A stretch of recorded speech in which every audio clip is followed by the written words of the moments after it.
know, 6 degrees or something. It's freaking freezing. Morning, Daisy. What a spot. What a spot.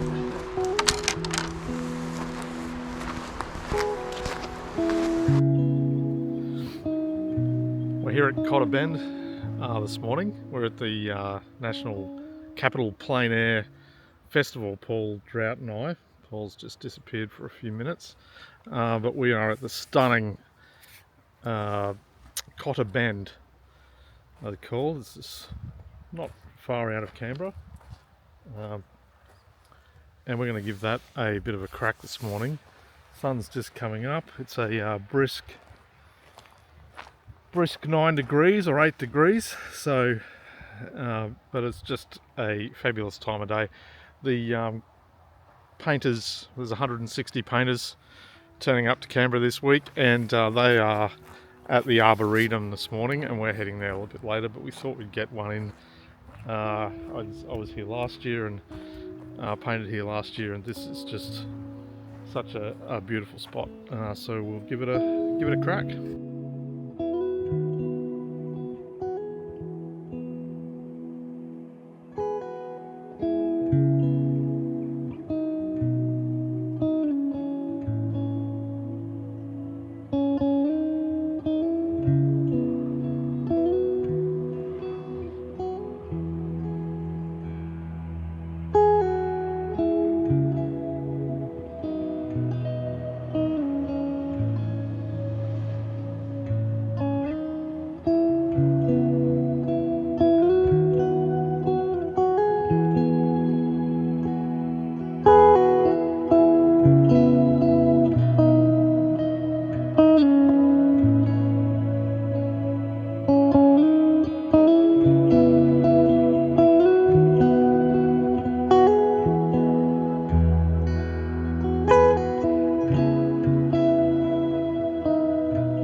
This place is just very nice. And it's very cold. Like, I don't know, 6 degrees or something. It's freaking freezing. But it's definitely worth the effort getting here and making it a priority this morning. The sun's beautiful, stunning Canberra day. Yeah. I'll just flip it around.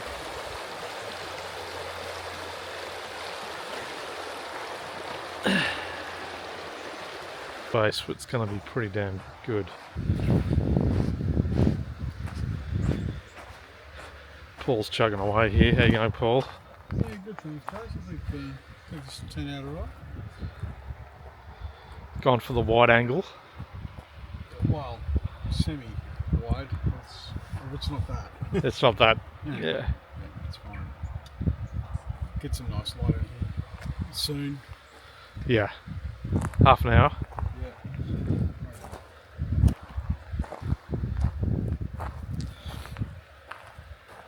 I've gone for more of a portrait setup. Just blocked in my darks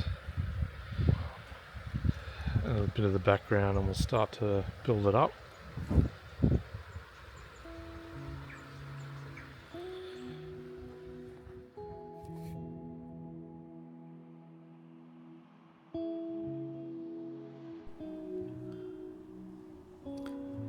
Welcome to my channel. It's great to have you here and great to be back out plein air painting.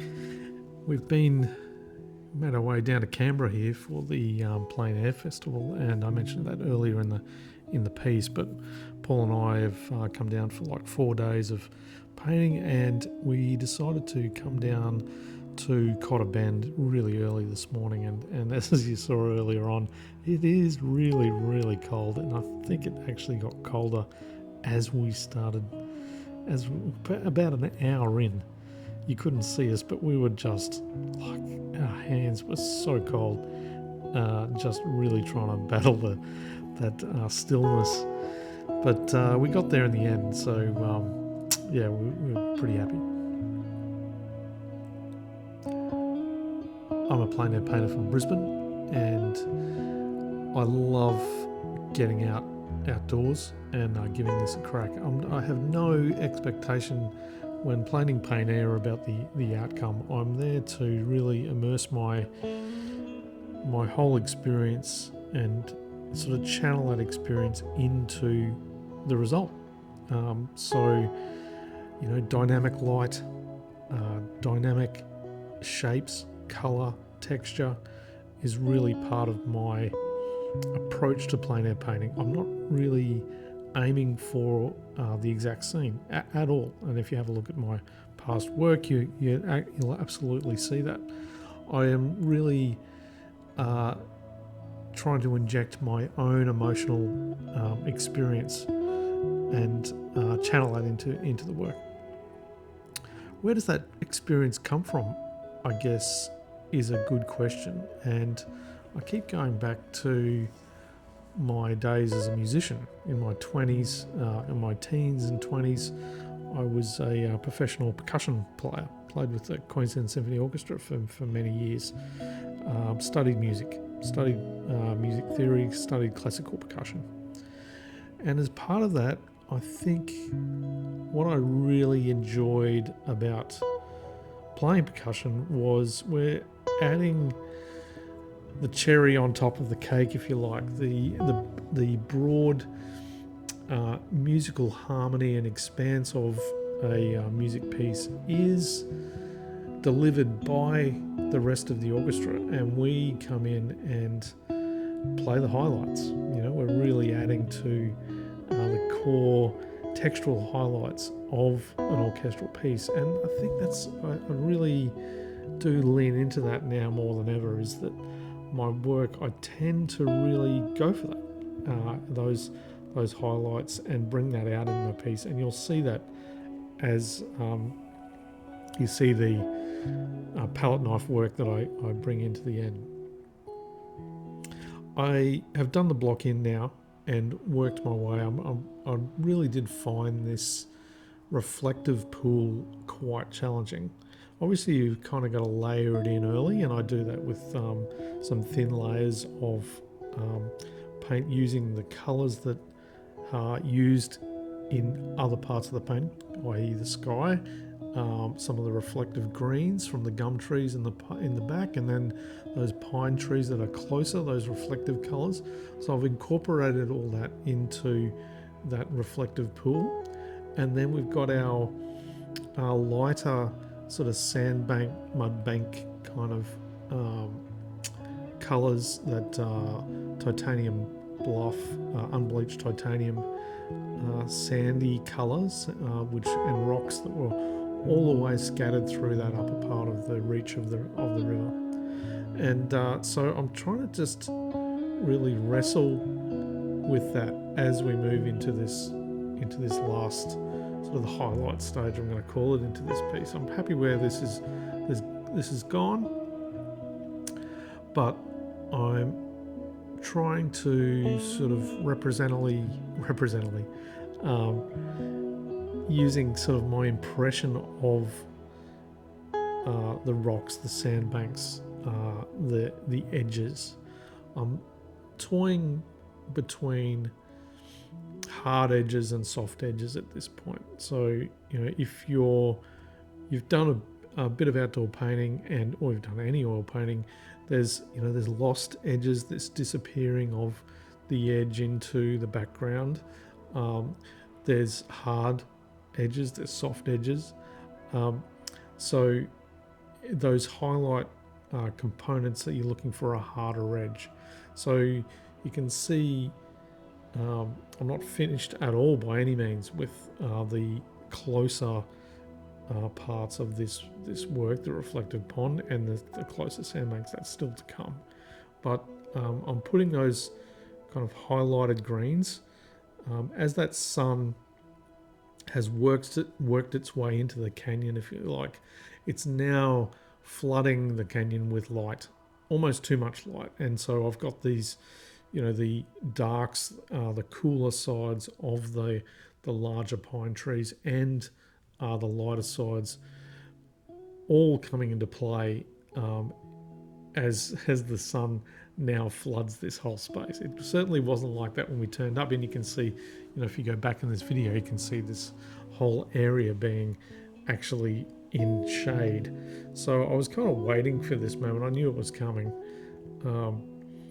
but now I'm really highlighting those darks and lights, and you'll see I've got bringing out the palette knife and starting to put in some really solid strokes with that. There's one there. Now, palette knife work in plein air, for me at least, is about subtraction, addition and subtraction. I know that it's not all going to work, so I'm putting energy and movement into applying that paint, but then I'm absolutely ready to scrape out and take out and add softened edges with the brush, as you can see I'm doing there. So whilst I might seem confident about that application of a large stroke with a palette knife, I know I'm not going to nail it every time. Sometimes, in Bob Ross's language, there's happy accidents, but most of the time it's give and take. So probably a little bit too much give, and then I take a lot out. But you can see how this works for me here. I'm really subtracting quite a bit, bringing back that background that has dried a little bit over the course of the morning, but there's some really fully lit sandbanks on both sides of this river bend. So I really did want to highlight those in a nice and strong way, if you like. And now I've just grabbed some that sky colour, and you can see the reflective pool beyond my work. There's a lot of blue in there. There's a lot of sky. So I'm grabbing bits of that and distributing that, if you like, up the river bend.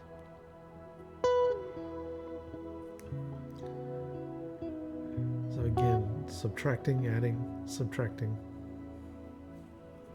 softening. It's quite a steep edge on that riverbank on the far side, so I am I use the angle and the application angle of the palette knife and the brush to indicate the angle of the landscape. Very common methodology, really, is to give the sense of angle of landscape, and you use obviously using colour, but also the angle at which the sun hits that landscape also determines the saturation of the colour, or the warmth or the cool of the colours that are applied there. So there I'm just coming back in with some darks. I'm getting very close to the end of the work. So I really hope you enjoyed this today. I really enjoyed being back in Canberra and painting this, and having a bit of fun in Cotter Bend.